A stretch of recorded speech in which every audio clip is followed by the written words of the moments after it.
After 16 months of Russian and the Ukrainian war, Ukraine President Zelensky's passion for the nation's NATO bid has now begun to dry up.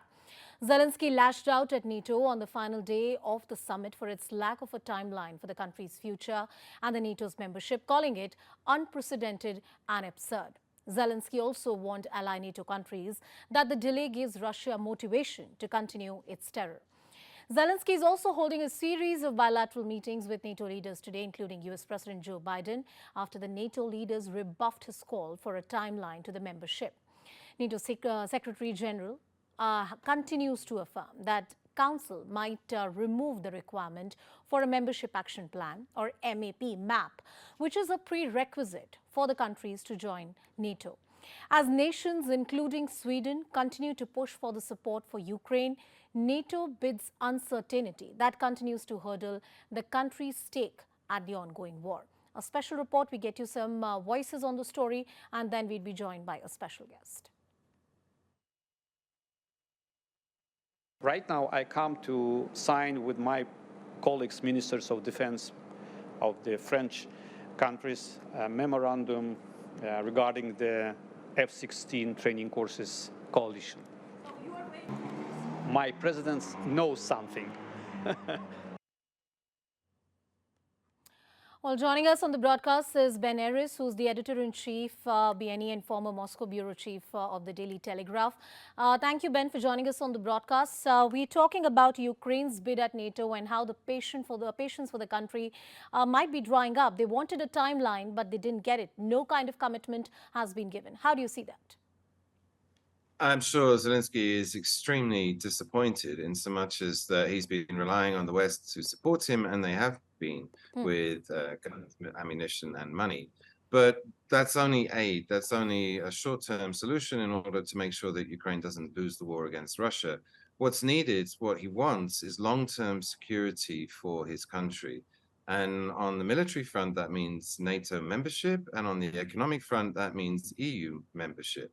However, in the case of the EU, there has been a commitment by the EU to allow Ukraine to join eventually, and it probably will. But of course, that process is going to take 10 years or so. Everyone knows it's going to be a long, slow process. But the key here was military security against possible aggression from Russia in the future, should this war stop.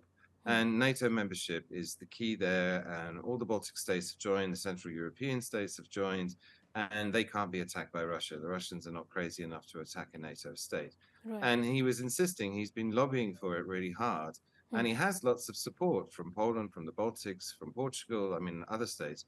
But the it has to be unanimous, and the big countries, Germany in particular, and surprisingly, the US, have said no. They said we're not going to commit to letting Ukraine into NATO any time in the foreseeable future.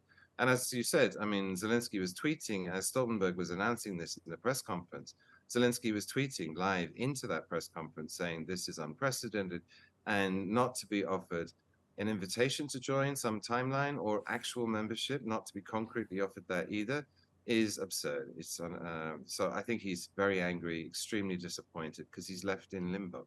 He's left in limbo. But Ben, was it too much for Ukraine to expect this, considering that the war has lasted longer than anybody could have predicted? And escalation, while US continues to pledge its support and various other Western powers, but escalation in the wrong direction, if NATO membership or any kind of timeline would have been given, do you think that would have led to any kind of escalation between the two hostile nations of Ukraine and Russia? Yeah, I mean, there's several problems. I mean, I think certainly Ukraine cannot be let in now because it's at war. And then if it becomes a NATO member, that immediately triggers Article 5, and then that drags in the rest of the world. The US, the UK, Germany, France would all have to join the war on day 2.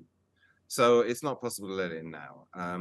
But what he was looking for was something, a promise, more concrete promise with a roadmap and a time frame of eventual membership. So first of all, there needs to be a ceasefire, and then there needs to be a certain amount of reforms and preparation on Ukraine's side in terms of economic reforms, political reforms, and particularly military reforms to make it more compatible. But Ukraine's arguments is that on the military reforms, that's going on already, in so much as they're accepting more and more NATO arms, and so their army is pretty much, supplied by NATO, at least Right. 30% already. And he wanted some sort of commitment, like you will definitely become a member. We can't say exactly when, but sometime say in the next 10 years. And here's a clear map of things you need to do between now and then in order to join. And he got none of that. He just got some vague promises about eventual membership, and we stand in solidarity with Ukraine. But solidarity is a meaningless word because it doesn't involve any action. It And doesn't involve so any action. so he's got no Yeah. promise of joining NATO, Yeah. and it could go on forever because NATO members gave themselves the option to, whenever they feel ready, whenever they're happy with it, then they can choose to do it. But Ukraine hasn't been told what it needs to do in the meantime to get there, nor what those conditions that it has to meet are. So it's all incredibly vague. It doesn't bring the promise any further than the vague promise that was made in Bucharest in 2008. There's been no progress at all since that. And that was when Ukraine was first promised to eventually be allowed to join NATO. Ben, you pointed out the vagueness that exists in terms of tangibles or deliverables that have been given to Ukraine and what they've been asking the Western superpowers, especially the NATO allies and the United Nations, the United States of America. But going forward, the timeline or joining of NATO membership, that has not been given any kind of clarity by the member states. But in terms of the deliverables, are there still things that Ukraine would expect out of the NATO allies? Well, in the meantime, I think, and this was proposed in April last year when the peace talks actually made a lot of progress and came close to a deal, that Ukraine proposed that it would give up its NATO ambitions completely.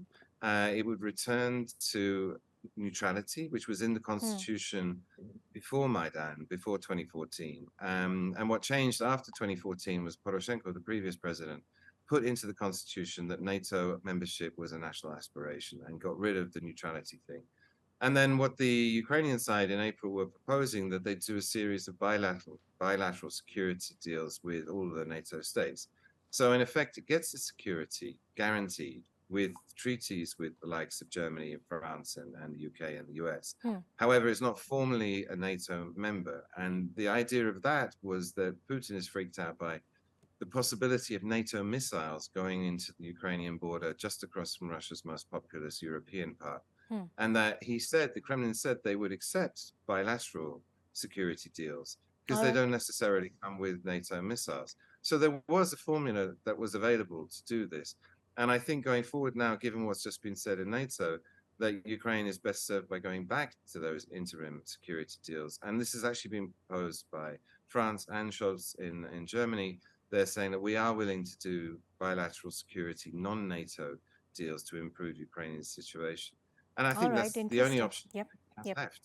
Yeah. As you point out, the interim deals that they were looking at, perhaps they could go back to that. Ben, thank you so much for your time. Thank you for joining us on the broadcast and sharing your expertise with us. Well, as we talk about what Ukraine was expecting, what they've got and what they've not got, that's the biggest share. They've not got any commitment on the timeline or any other substantial thing or tangible that they were expecting from the NATO allies. A special report and a lowdown on that. Have a look.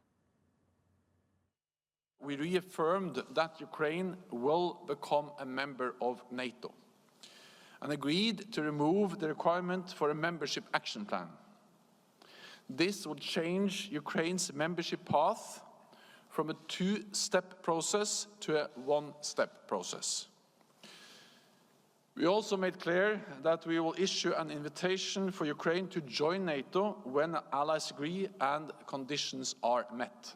There's never been a stronger message from NATO at any time. And if you look at other membership processes, there have not been time lines for those processes. They are conditions-based, has always been.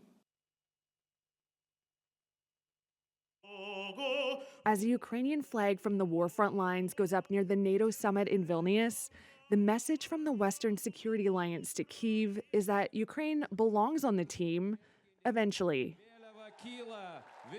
Ukraine's future is in NATO, a leader's declaration read on Tuesday, a sentiment echoed by Secretary General Jens Stoltenberg. We also made clear that we will issue an invitation for Ukraine to join NATO when allies agree and conditions are met. This is a strong package for Ukraine and a clear path towards its membership in NATO. What exactly those conditions are isn't clear. NATO members have previously agreed Kyiv cannot join while it's at war. Still, Ukraine had hoped for an invite or timeline during the summit. NATO will make Ukraine safer. Ukraine will make NATO stronger. Ukrainian President Volodymyr Zelensky told the flag-raising crowd in the Lithuanian capital. Earlier, he said it would be absurd not to get a timeline. And if you look at other membership processes, there have not been time lines for those processes. They are conditions-based, has always been. Hours before the meeting's start, Russia attacked Kyiv with drones, underscoring that the Ukrainian counteroffensive is unfolding more slowly than Ukraine had hoped. Still, NATO has dropped the requirement for Ukraine to fulfill what's called a membership action plan, effectively removing one hurdle for getting in. It also vowed to work with Kyiv on military interoperability and other reforms. And Zelensky did score other wins. Germany announced new aid worth over $770 million. And following a similar announcement by Britain, French President Emmanuel Macron said Paris would start supplying long-range cruise missiles. That move was slammed by the Kremlin, which said it was watching the summit very closely.